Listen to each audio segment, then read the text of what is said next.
Hello everyone, welcome back to my channel. তোমরা সবাই কেমন আছো? আসলে তোমরা সবাই খুব ভালো আছো। তো আমরাও ভালো আছি। চলে এলাম নতুন একটি ব্লগ নিয়ে। আজ হচ্ছে সোমবার, জুলাইয়ের 6 তারিখ, আর এখন বাজে প্রায় দুপুর 12টার কাছাকাছি। আর এই মাত্র আমি ব্লগটা শুরু করলাম। স্নান টান করে সবাইকে প্রণাম করা হয়ে গেছে। আজকে আমার জন্মদিন। খুশি হব না দুঃখ পাবো ভগবান জানে, কিছু বুঝতে পারছি না। কারণ যতবার জন্মদিন আসে তার মানে তো একটাই না, দিন দিন করে মানে টাইম কমে যাচ্ছে, সময় কমে যাচ্ছে। এতে আবার এত খুশি হওয়ার কি আছে, সেলিব্রেট করার কি আছে? এতে তো আমাদের আয়ু কমে যাচ্ছে, তাই না? তো 28 বছর কমপ্লিট করে 29-এ পা দিলাম, দেখছো? বুড়ি হয়ে যাচ্ছে কিন্তু দিন দিন। তো সব থেকে মজার একটা ব্যাপার, সেটা হচ্ছে আগের সোমবার মানে 29শে জুন আমার ভাই বোনের জন্মদিন ছিল। তো সেদিনকে আমাদের বাড়িতে কীর্তন শুরু হয়েছিল। আর আজকে হচ্ছে 6ই জুলাই, আর আজ আমাদের বাড়িতে অষ্টমঙ্গলা, মানে যেহেতু অধিবাস কীর্তন এগুলো হয়েছে, তো তার অষ্টমঙ্গলাও করতে হয়।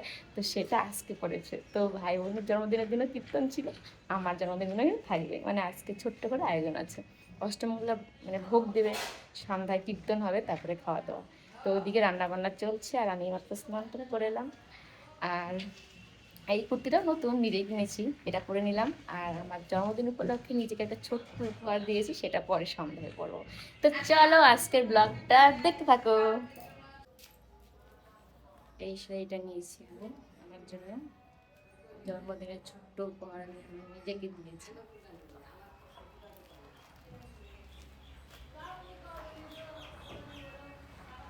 এখানে হচ্ছে রান্না বান্না করছে আজকে। এখন ঠাকুরকে ভোগ দেওয়া হবে। দিদা কাজ করতে করতে হাঁপিয়ে গেছে, এজন্য কোমর সোজা করছে। আর আর এই দাদু দিবে হচ্ছে ঠাকুরকে প্রসাদ। এই দাদু দিবে আমাদের পাশের বাড়ির দাদু। এই দাদুকে এখন নাচ করাবো নাকি? কোনো কাজ করছে, জল ভরছে বোতলে, আর ওইদিকে মাসি ওটা কি করতেছিস, কলার থোর ওগুলা কি বাঁচতেছে, আমি বুঝি না ওইটা হতো। সোনু পুরো খালি গায়ে থাকতো, এই জন্য সোনুকে সেভাবে ভিডিওতে আনা হয়নি। এত গরম ছিল, আর সোনু সব গেঞ্জি ওইতে রেখে এসেছিল। আর এই যে হচ্ছে, আর সোনুর পরীক্ষাও ছিল, এই জন্য সোনুকে ভালো মতো দেখানোই যায়নি। আর এখানে মা এখন ফল রেডি করছে, একটু পরে ভোগ দেওয়া হবে ঠাকুরকে। আজকে অষ্টমঙ্গলার ভোগ হবে। এই দেখো, ওখানেই তো রয়েছে আমাদের পাশের বাড়ি দিদাটাদের ঠাকুর। এই যে এই যে একটা আমাদের ওই যে, আর এই আমাদের গোপাল, আর এই যে এটা কার গোপাল? ও, আর গোপাল।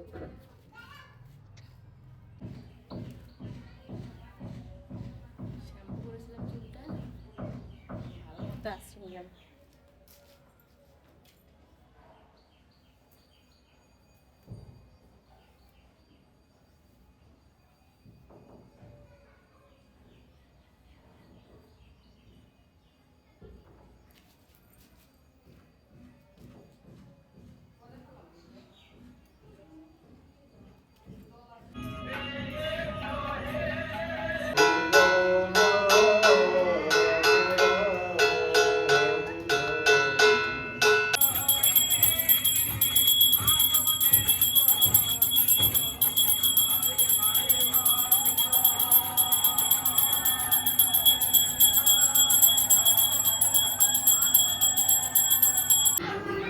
পুজো হয়ে গেছে, এখন আমরা সবাই প্রসাদ নেব।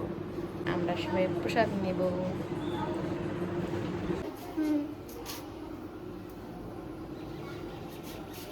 তো তোমরা অনেকেই আমাকে কমেন্ট করেছো যে আমি কি সিরাম দিই। এই যে স্টিক্সের এই সিরামটা আমি দিই, এইটা এইটা।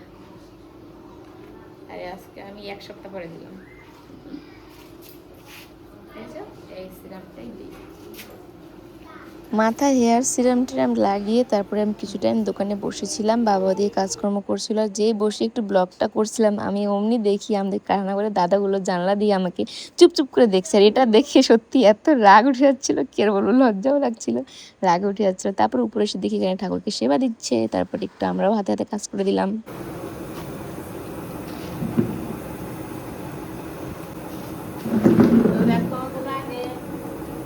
আমরা হচ্ছে লুচি বেচছি, লুচি। আমার জন্মদিনের লুচি ভগবানকে দেওয়া হবে আগে।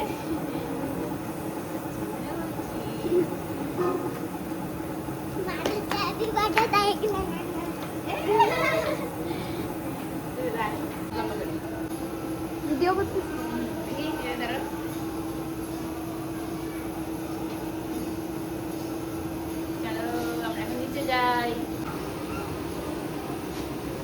রান্নায় মনোযোগ দিচ্ছি।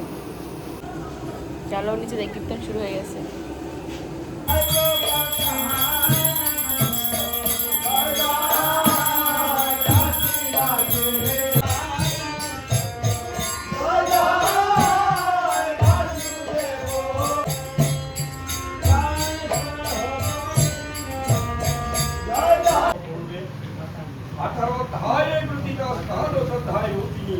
অদ্বৈত তত্ত্ব অমৃত বসিনী ও সংসার নাশিনী ভগবতী আমি আপনার ধ্যান করি।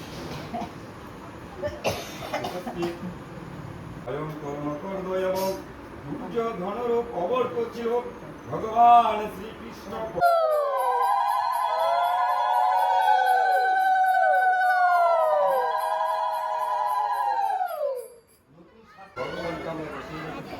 আর ভগবান রেল যাওয়ার আগে পিছন দিকে একটা খেলা আর ভক্ত যদি না থাকে রবীন্দ্র আছে মন্দও এমন একটা দিক শ্যামাপ্রসাদ উপপথে আজকে দিন সবাই গীতা আলোচনা হলো এখন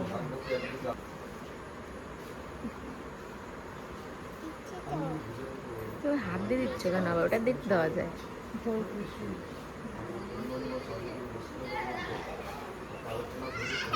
নম দাও, এখন নম দাও, নম দিতে হয়, নম দিতে হয়।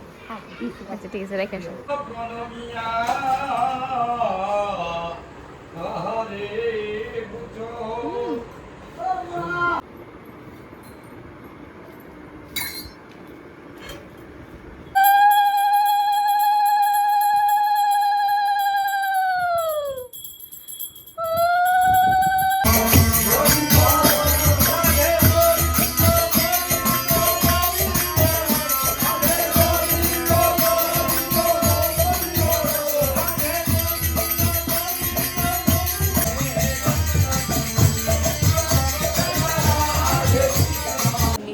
হচ্ছে কীর্তন আর আমরা তিনজন খেতে বসে পড়েছি। প্রচন্ড খিদে পেয়ে গেছে আমাদের। এটা হচ্ছে মোচা। মোচা কি?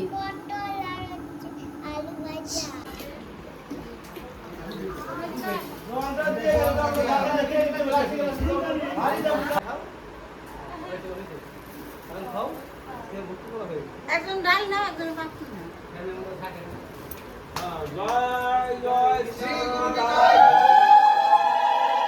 তো দেখো এখন বাজে 11:50, মানে 12টা বাজতে চলছে।